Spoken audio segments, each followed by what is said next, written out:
Rocket League Workshop maps are key to ranking up faster in Rocket League, and in this video I'm covering 5 of my personal favourite maps to use. Starting in at number 5 has to be Rings by DMC. It's just your generic Rings map that is great for beginners and one of the reasons why my air control is where it is today.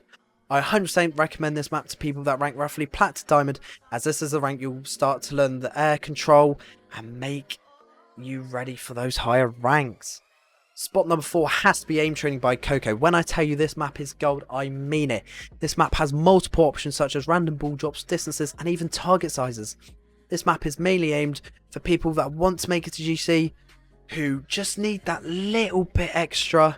So rather than going for the dribbles all the time, power shots can be a lot more effective than you think. And in number 3 is DMC, yet again.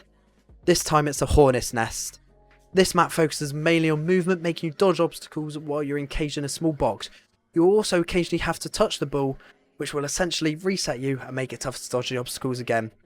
And then this map is aimed for people higher champ, lower GC, helping those basic movements and recovery making, so you're just that little bit faster in game. Dribble 2 Overhaul has to take the number 2 spot, being one of the best dribble maps in my opinion. This map has not only improved my dribbling, but overall ball control. I now feel much more confident when making turns with the ball on my car, and this map is definitely for GC players looking to improve their dribble skills.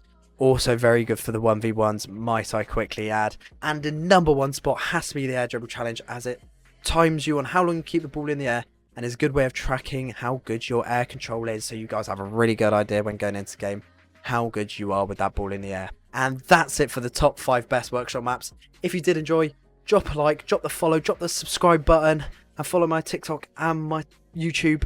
Both the handles are the same. It's both Papa Burks. I try to stream on TikTok most days. But yeah, that's it from me, guys. Thank you very much.